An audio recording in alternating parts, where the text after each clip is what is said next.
give that credit card number, sign that contract, pay that check, accept that invoice is not happening. So she gets frustrated because she's like, what do I do? I've already explained everything. I said, well, have you asked for the sale? Have you specifically said, let's sign on the dotted line? Can I have your credit card number? Would you like to pay for cash, pay with a cash check?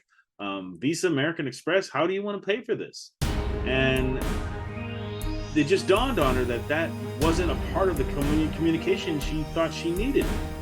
So you want to be able to communicate with people who are gracious with their time, and then you in turn are gracious with yours. Understanding your purpose and really identifying what that really means in the grand scheme of your vision, of your mission, and of your goals that you're setting.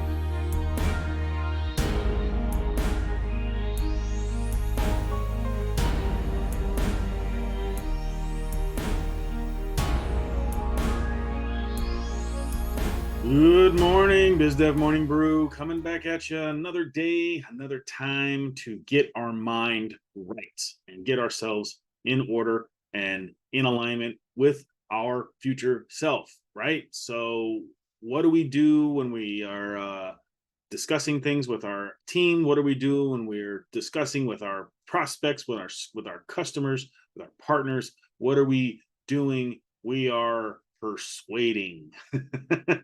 We are persuading in the conversation and in communication with others. They call it sales.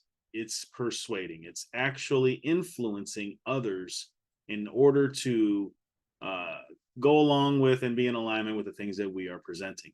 And a lot of the times when in sales, this is considered a cheat or some form of voodoo witchcraft. But at the same time, every time we have a discussion with someone, we are looking to influence them to our point of view. And we're also looking to influence them to go along with whatever is taking place. So if you want to get on a bus and you have a 6-year-old who does not want to take the first step onto the bus, you're going to have to make some type of persuasive argument to influence that 6-year-old to take those steps with you without kicking you in the shins. All right. So let's think about this when we're talking about our prospects and our customers as we close out this week. We may be on a track. I was having a fantastic conversation with one of the members of our sales mastery group, and she has been working in sales for a number of years. And the one thing she always has the hardest time with is she's given all the information. The head is shaking. Yes, the agreement is there. The alignment is perfect. Everything that she is offering is exactly what her prospect wants, needs, desires, and has already agreed to, with one little caveat: the actual agreement to buy and make that actual purchase, give that credit card number, sign that contract, pay that check, accept that invoice is not happening. So she gets frustrated because she's like, what do I do? I've already explained everything. I said, well, have you asked for the sale? Have you specifically said, let's sign on the dotted line? Can I have your credit card number? Would you like to pay for cash, pay with a cash check? Visa, American Express, how do you want to pay for this? And it just dawned on her that that wasn't a part of the communication she thought she needed. Years and years, decades even of sales experience, yet the idea to ask for the sale was being pushed aside for needing to give more information. And we all fall into this in sales. It's not as important of a task to give more information than it is to actually present the idea of making the sale. Hey, how about let's move forward? And therein lies where we can use these wonderful gems of persuasion and influence. So although I have not studied under Dr. Robert Cialdini, Dr. Robert Cialdini's methods are definitely used in tons of the research that I've done and tons of the training. He is probably one of the most sought after people to discuss influence from or learn influence from. Plus, I'm also in Phoenix, Arizona, and he is a professor at the University of the Arizona State University. And one of the things that he focuses on, or he has created, is the 6 principles of persuasion. And you may have seen this if you have looked it up before, if you ever read any of Dr. Cialdini's books. He's written numerous books, most of them all having the word influence in them. He also has the book Yes, which may or may not have any influence on the movie that was created with Jim Carrey. I do not confirm or deny that. I just know that this man has all of the answers when it comes to persuasion and influence. So these are the 6 principles of persuasion. And if you can really hone your skills in on these 6, these are basic things you can really use in your communication with your prospects that are at that crossroads. You've given them all the information. You've already got them on the fence where they're saying yes to you about everything. And if they are already saying yes, there is no reason why you can't utilize any one of these methods to push it to the finish line. And you can use these methods to coax them along to get to yes when you have already presented all of the details that they have asked for. So let's go over, what are these? If you've never looked at this before, this is a great opportunity to take some notes. If you have seen this before, it's a good time to listen to me chatter about it because I may give you a little nugget that you hadn't heard before. Reciprocity. This is probably one of the best ways to persuade somebody into doing something, because there is a scientific fact that the human condition is bent on providing this type of a deal. We want to reciprocate. When you come into a contact with someone and you're talking to them about a sale, and you have already done something for them, you may have lined them up with a sale before, or you may have given them something that they needed to help them with a different project. You have provided them with value that is separate from the sale that you are looking to close. That in and itself, at a scientific level, based on Dr. Cialdini's work, gives you the influence to push people to say yes to you. And one of the coolest stories about that, Dr. Cialdini even talks about this, I believe, in one of his seminars, or maybe in all of them, but I've heard of it in one, where he mentions the study done on restaurants. And they said they found out that they did a huge study on these waiters when they were going to serve the customers. At the end of the meal, when they would bring a gift, a mint or a fortune cookie, if they gave one, it increased the tip by 3% across the board. And when they came and gave maybe 2 cookies, if they came and brought 2 cookies to the table with the check, that increased by 14%. Pretty amazing figure. You figured it would double because it's 2 cookies, but no, it actually increased even more with the extra effort of giving something to the customer for free, right? And it had nothing to do with the meal. It's just here. You didn't order this, but here, right? Here's the really cool part. When the waiter would go give the 1 cookie, the 1 mint, the 1 thing, and then go back towards the kitchen and retreat and come back to the table and say, you know what? You guys are really special, and I have appreciated serving you today. Here's another cookie. Do you know that that increased the tip by 23%? So that scientifically states over a long study that it's not necessarily what you give. It's not something that you have to specifically do. It's how you give. And if you're working with someone and learning about them and you're going through the fact finding and you're actually doing all the necessary things to get to the point where you are asking for the sale, you can infuse the idea of reciprocity by giving something of value to them in a very creative way, in a means that is actually presenting even value on top of value, because you are being a specific way that is in tune with that person or those people, and you increase your capabilities by 23 to 30%. I think that's fascinating. Reciprocity being probably one of the best ways to influence and persuade people. Commitment also is considered consistency. He also speaks of this in consistency. You want to have something that is done over the course of maybe a small group, or it's done in repetition consistently, and you're asking for a commitment in this manner. So think of it as you want a voluntary, active, public commitment, mostly done in writing, that you can use to keep the person engaged in the project. So when this is the perfect time when you are saying, sign the quote. This is one of the things I do. I present a quote and I offer, you can do this in HubSpot, with some other CRMs may offer this. They give you a signature.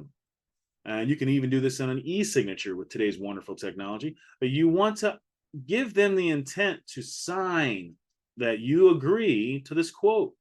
And if you have worked on the quote and you have made the quote appealing to your customer, there shouldn't be a reason why they wouldn't want to sign it. And you can even say that, could you do me a favor and make sure you sign that quote?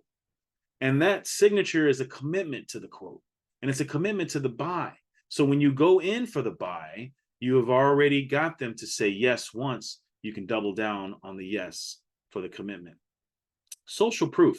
Here's another powerful tool that can go on a line with reciprocity. When you have an exterior group agreeing to the fact that you are who you are and saying, hey, I bought from John. John is a good guy. He has been the guy that I have come to time and time again for this product. I couldn't get it from anybody else but John.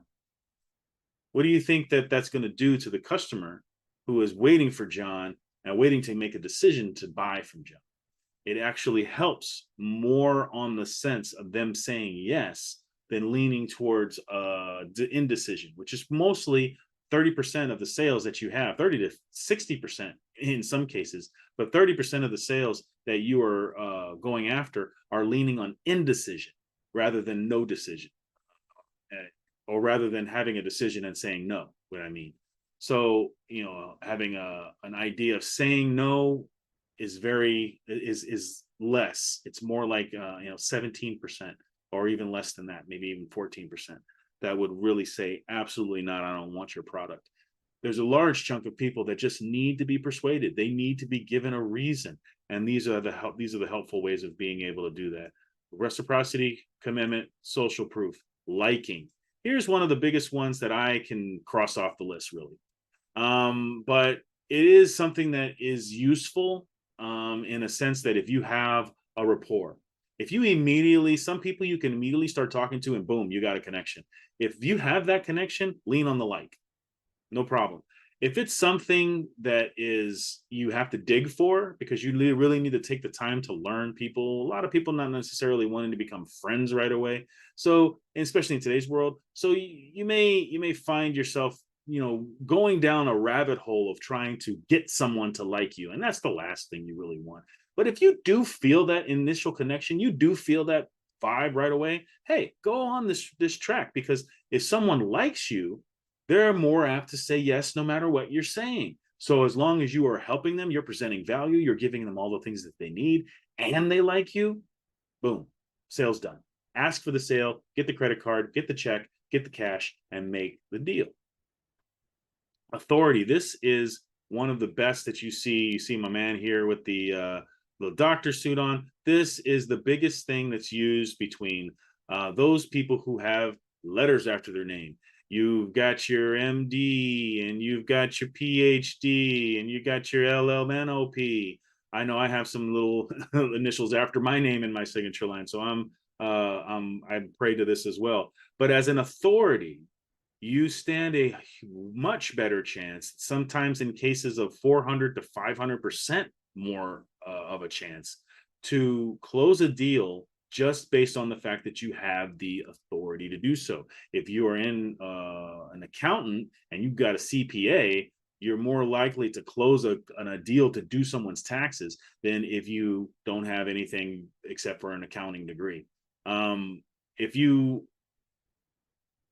showcase your diplomas, this is one of the main reasons why, and in some places it's a requirement, but you'll see in certain offices, if you go into a doctor's office for an example, you'll see all of their diplomas listed in their office. That is, one could be complying with a state requirement, but however, it's more so when they're done in the nice fashion where you see them right in the space where you're sitting.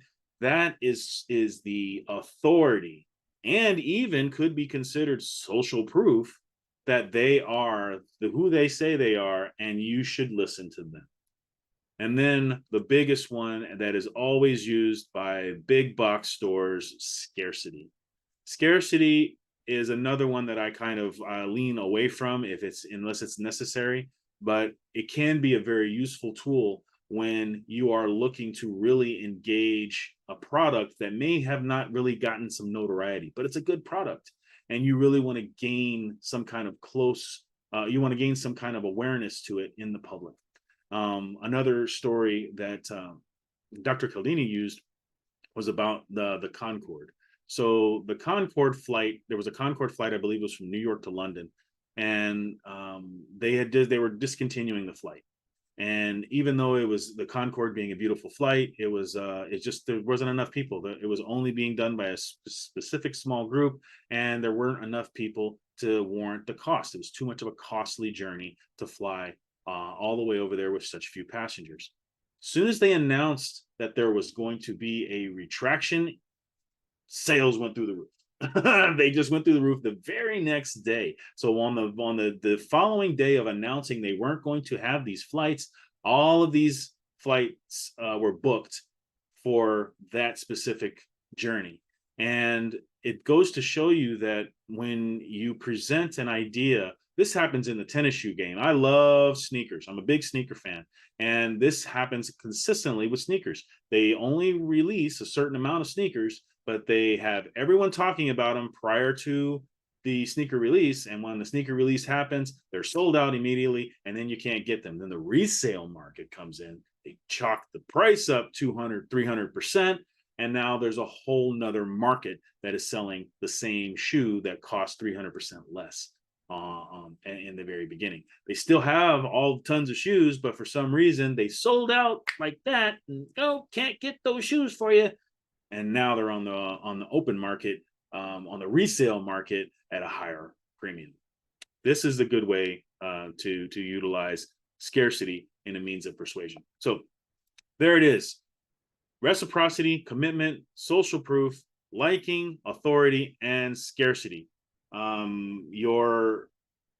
You can also consider commitment being consistency, and using consistency. That is the same if you have studied anything from Dr. Cialdini.